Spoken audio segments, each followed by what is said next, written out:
Hello friends, welcome to ग्लिफरी study.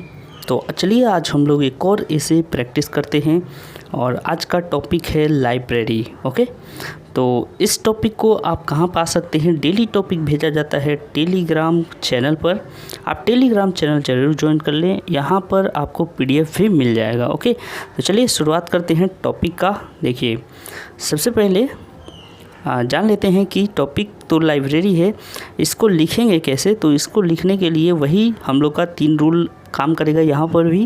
पहले तो इंट्रोडक्शन देना पड़ेगा, फिर उसके बाद मेन बॉडी पार्ट। और मेन बॉडी पार्ट में इसमें हम लोग क्या लिख सकते हैं, इसके फ़ायदे गिना सकते हैं। ठीक है, क्या इसके फ़ायदे हैं तो वो हम लोग गिना देंगे। और उसके बाद कंक्लूजन में कि क्या लाइब्रेरी में कुछ इम्पोर्टेंट चेंजेस लाने चाहिए या फिर कुछ अलग चीज़ें जो कि हमारे दिमाग में आएंगी, या फिर हम लोग जो लिखते समय कुछ हम लोग को लगेगा महसूस कि हाँ ये चीज़ इम्प्रूवमेंट होनी चाहिए, वो चीज़ें हम लोग लिख सकते हैं कंक्लूजन में।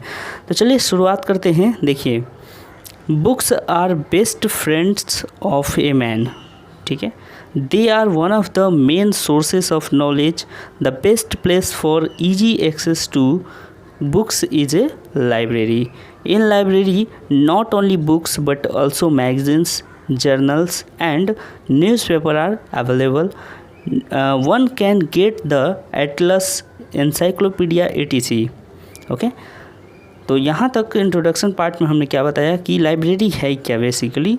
तो ये हमने सबसे पहले बता दिया कि बुक्स जो है वो मैन का, एक आदमी का। ठीक है, अब यहाँ पे वुमेन भी हो सकता था क्या, तो जनरली मैन कहा जाता है आदमी के लिए। आदमी मतलब कि दोनों ही आ जाएंगे उसमें, लेकिन जनरल ये टर्म है। तो एक आदमी का जो सबसे बेस्ट फ्रेंड होता है बुक्स होता है।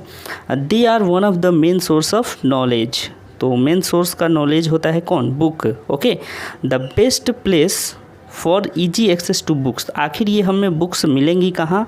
तो इनको ईजिली हम लोग पा सकते हैं कहाँ? एक लाइब्रेरी में। ठीक है, तो यानी कि लाइब्रेरी वो एक प्लेस है जहाँ पर बुक्स मिल सकते हैं बहुत ईजिली, तो उसी को लाइब्रेरी कहते हैं। आप डेफिनेशन के तौर पे भी लिख सकते थे। अब देखिए, लाइब्रेरी में केवल बुक्स ही नहीं होती हैं, मैगजीन्स होती हैं, जर्नल्स होते हैं, न्यूज़पेपर होते हैं, और कुछ लोग जिनको कि एटलस पाना है या इंसाइक्लोपीडिया पाना है वो भी लाइब्रेरी से पा सकते हैं। ठीक है, कुछ लाइब्रेरी में अवेलेबल होते हैं। तो यहाँ पर इंट्रोडक्शन तो हमने कंप्लीट कर लिया, अब बचा मेन बॉडी पार्ट। इसको कैसे कंप्लीट कर सकते हैं? ओके, तो देखिए इसको कैसे लिख सकते हैं। It is a treasure house of knowledge. It helps the spread of education. A reader can either read in the library और borrow the books of his choice and take them home. The library is a popular place in academic curriculum. A well-stocked library is an asset of a school, college or a university. There are also neighborhood libraries and district libraries which benefit the readers of the area. तो चलिए यहाँ तक पहले समझ लेते हैं, फिर और भी इसमें कुछ बातें हैं उनको समझेंगे। यानी कि ट्रेजर का मतलब क्या होता है? देखिए, ट्रेजर का मतलब खजाना होता है। तो ये खजाना का घर है। ठीक है, यानी कि लाइब्रेरी जो होता है खजाना का घर होता है। यहाँ पे नॉलेज का खजाना मिलता है। ठीक है, नॉलेज। तो it helps the spread of education. Education को फैलाने में, स्प्रेड का मतलब क्या होता है? फैलाना। तो फैलाने में ये हेल्प करता है। उसके बाद फिर क्या है? Reader can either read in library और borrow books to his home. ठीक है, तो यानी कि आप या तो लाइब्रेरी में पढ़ सकते हैं या फिर अपने घर ला सकते हैं उस किताब को।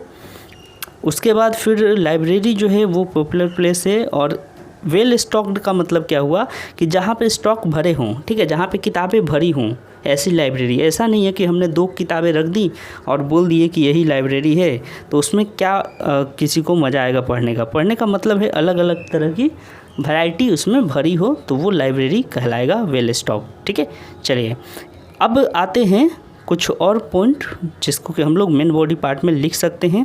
चलिए देखते हैं उनको।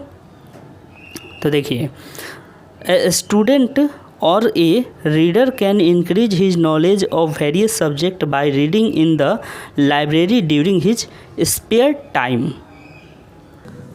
तो चलिए यहाँ तक का मतलब समझ लेते हैं कि एक स्टूडेंट या फिर रीडर क्या कर सकता है, अपना नॉलेज को बढ़ा सकता है।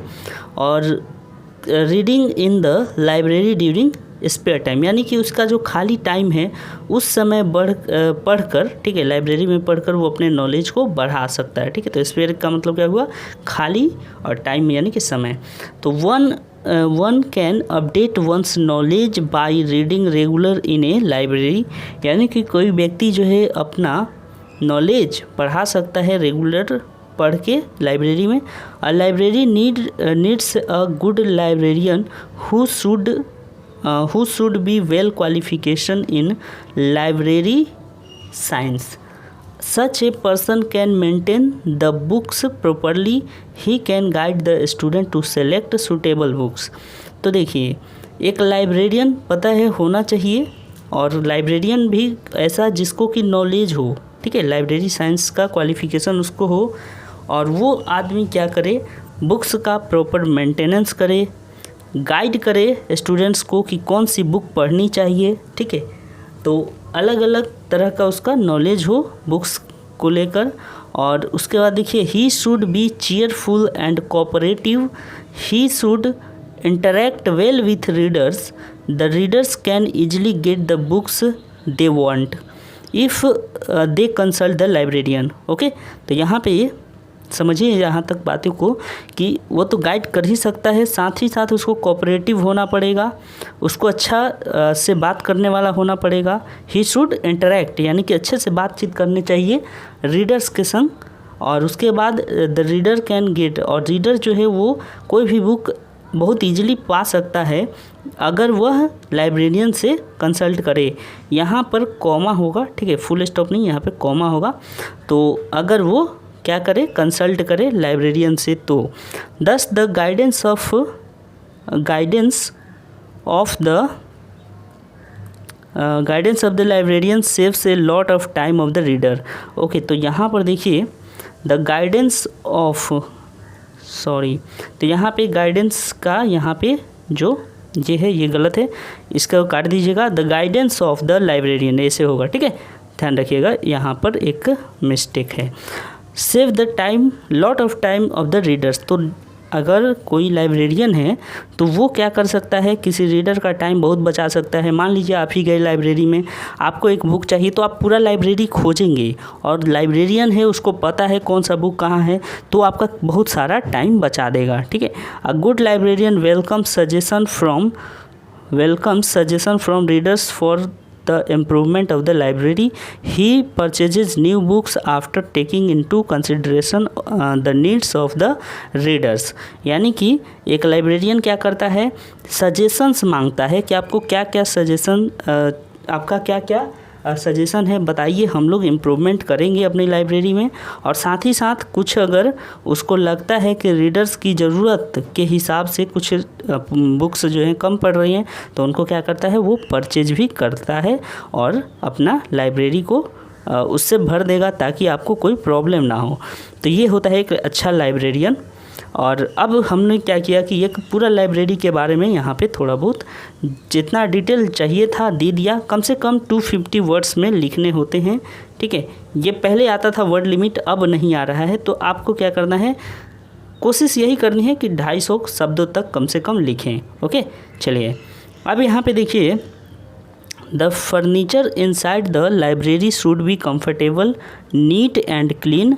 द स्टूडेंट्स और the readers should maintain strict discipline so that others are not disturbed. Okay, यानी कि आप भी जानते हैं कि जो लाइब्रेरी होता है उसमें जो फर्नीचर्स होते हैं वो कंफर्टेबल होने चाहिए, यानी तभी तो आराम से कोई पढ़ पाएगा।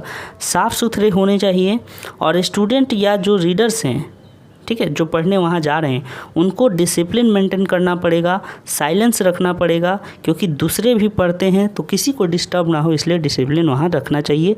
The atmosphere in a library should be peaceful and scholarly, यानी कि वहाँ का जो वातावरण है, एटमॉस्फेयर है, बहुत शांत होना चाहिए ताकि कोई डिस्टर्ब ना हो और सब कोई आराम से पढ़ पाए।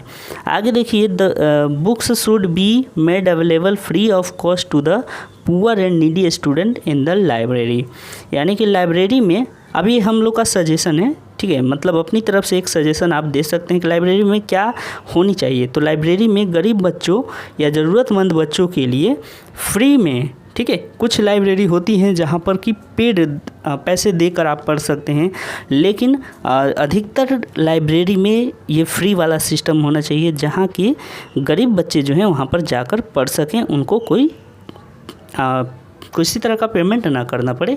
तो इस बात को सारे लाइब्रेरियन जो है, जितने भी लाइब्रेरी हैं, उनको फॉलो करने चाहिए और ये हम लोग की तरफ से अपना सजेशन है। बाकी जो है लाइब्रेरी वाले माने या ना माने, तो ऐसा हम लोग अपने से लिख सकते हैं, ठीक है। तो ये था पूरा ऐसे, और इसके बाद आगे आने वाले दिनों में जो प्रीवियस ईयर पेपर हैं उनको कराए जाएंगे, ठीक है। तो उसमें जो इम्पोर्टेंट ऐसे हैं सब कुछ कराए जाएंगे। आप लोगों को लगता होगा कि ये लाइब्रेरी पर ऐसे क्यों कराया गया है। देखिए, ये इस तरह के टॉपिक ही पूछा जाता है। आप जब देखेंगे प्रीवियस ईयर, पिछला बार तो आया था इम्पोर्टेंस ऑफ न्यूज़पेपर, ठीक है। तो अगर कोई व्यक्ति सोचेगा कि हम न्यूज़पेपर के बारे में पढ़ेंगे नहीं, जानेंगे नहीं और जाकर लिख देंगे तो कैसे होगा। इसीलिए हर चीज़ का इम्पोर्टेंस है, थोड़ा बहुत उसको समझिए, हो सकता है कि वही आ जाए। तो चलिए मिलेंगे अगले वीडियो में। अगर ये वीडियो पसंद आए तो इसको लाइक, शेयर और सब्सक्राइब कर लीजिएगा अगर चैनल नए हैं तो चैनल पर। और बाकी चैनल के लिए आप जो है, यानी बाकी वीडियोस के लिए और इन्फॉर्मेशन के लिए आप बेल आइकन ज़रूर दबा दीजिए ताकि आपको नोटिफिकेशन मिलता रहे। थैंक यू, मिलेंगे अगले वीडियो में, तब तक के लिए अपना ख्याल रखें। धन्यवाद।